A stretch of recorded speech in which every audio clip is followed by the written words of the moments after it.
In this tutorial, I will discuss about SIR model. This is a very simple mathematical model of infectious diseases like COVID-19. In this model, we take a few assumptions. Our first assumption is that everybody can come in contact with everyone. That is, we have not considered any quarantine effect. Our next assumption is that the infection can spread only when someone come in contact with the infected people and there is no vaccination, and during the spread of the disease the total population is fixed. No baby born in this time or nobody died due to other diseases. So in this SIR model we divide our whole population into three compartments, that is three categories. So our first category is susceptible. So those people who are not infected yet and have a chance of being infected by the disease fall in this category. And people who have currently the disease fall in the infected category. And final category is recovered plus death. So those people who have recovered from the disease or have died due to this disease fall in this category. Now, as the time passes, so people get infected and so the people shifted from the susceptible compartment to the infected compartment, and as they recovered or dying, go shift to the recovered compartment. So the flow is always unidirectional. And here we introduce three variables. So S means the fraction of total population which are susceptible, and the I variable means the fraction of total population infected now, and R is the fraction of total population recovered or died. So S plus R plus I is obviously 1 because the total fraction is 1. Now we have to know how the variable changes with time. So we have to know about ds by dt, di by dt and dr by dt. So first we will know about ds by dt. ds by dt is equal to minus beta si. The negative sign is given as the number of susceptible decreases with time because more and more people get infected and they shift to the infected category, and the term SI symbolizes the contact between the infected and susceptible, and beta is a proportionality constant, and di by dt is equal to beta Si minus alpha I. The first term represent the increase of the infected people and the rate of increase is equal to the rate of decrease of the susceptible, and the second term minus alpha I represent the rate of recovered. So the minus symbol is given because due to this term the number of infected decreases, and the final term is dr by dt, that is the rate of recovered.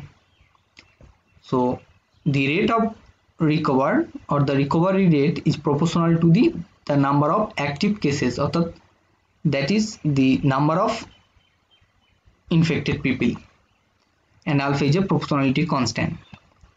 And obviously ddt of S plus I plus R is equal to 0 because we have assumed that the total population is fixed. And now we will discuss about what makes a disease pandemic. So let initially the susceptible is S0. So if we put the value S0 in place of the S, so we obtain di by dt is equal to beta S0 minus alpha whole multiplied by I. If we solve this equation, you will get a solution of exponential type. So initially the disease will increase if beta S0 is greater than alpha, that is beta S0 by alpha is greater than 1. Then it can be pandemic. And now the quantity beta S0 by alpha is denoted by R0, which is known as basic reproductive number. Now if the opposite case happens, that is R0 is less than 1, then the disease will decrease initially, so it will not be a pandemic.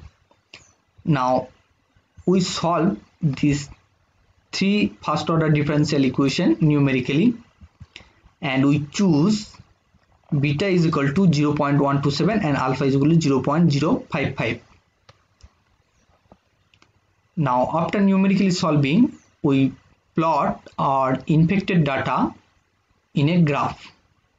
So this is our plot, and we see that initially the infected number increases exponentially, and we have considered the pandemic case. So, and then after a certain time it gradually decreases and then reaches 0. We have plotted the time in days. So now we will understand analytically how this happens.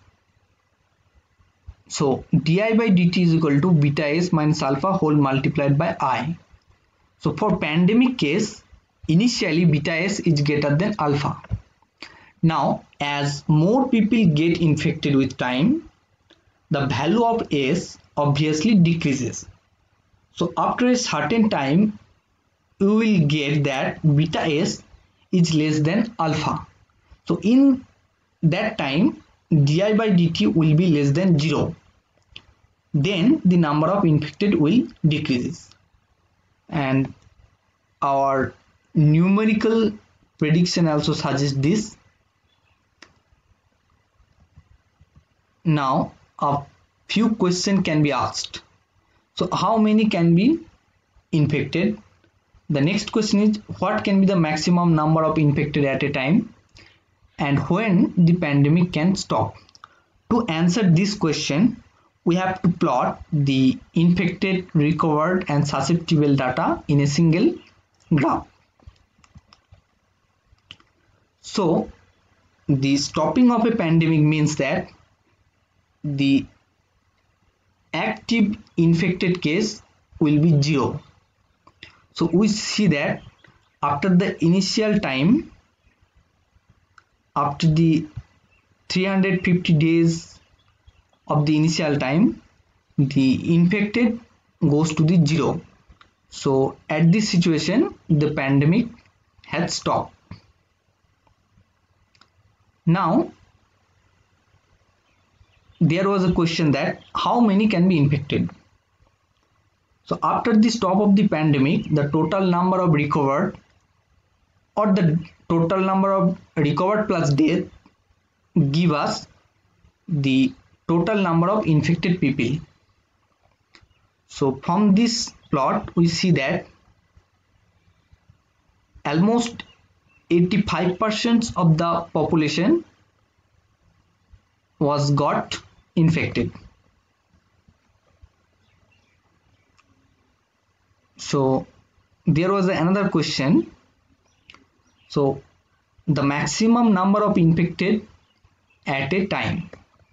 So we see that after the about 180 days of our initial time, we get a peak in the infected plot, and the corresponding y value gives us the fraction of infected.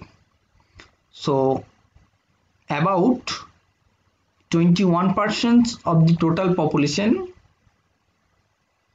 can be the infected, the maximum infected number at a time. And so all the 3 questions have been answered by the graph. Now you will analytically understand the features. So di by ds, first we have to evaluate di by ds. So we can evaluate di by ds multiplying di by dt and dt by ds. So we finally obtain di by ds is equal to -1 plus alpha by beta s.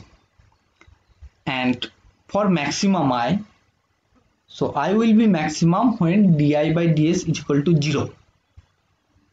So if we put di by ds is equal to 0, we obtain that s is equal to alpha by beta. If we integrate this equation, we finally reach at this equation. So I is equal to I0 plus S0 minus S plus alpha by beta ln S by S0. So to obtain the maximum value of I, we have to put S is equal to alpha by beta. So plugging this S value, we finally obtain I max is equal to I0 plus S0 minus alpha by beta multiplied by 1 minus ln alpha by beta S0. So now at this junction, if we put our initial value and put our parameter value, we can obtain I max. So from this mathematical model, if we know the present infection and recovered number, we can predict the number of infected patients in future. So this information help the authority to prepare the required health infrastructure, and also this model can suggest the vaccination rate to stop the pandemic. So there is a disclaimer. As we have considered the simplest model, our real life data and the mathematical prediction can have a huge difference. Still, we have made this video to give a basic idea about the mathematical modeling of diseases. We can also make a mathematical model considering the quarantine effect. In that case, the prediction is can be accurate. So this SIR model is the simplest model. So to get the accurate data, to get the accurate prediction, we have to modify this model. So hope you enjoy our video. Please like and share and subscribe our channel. Press the bell icon to get the notification of our next video. Thank you.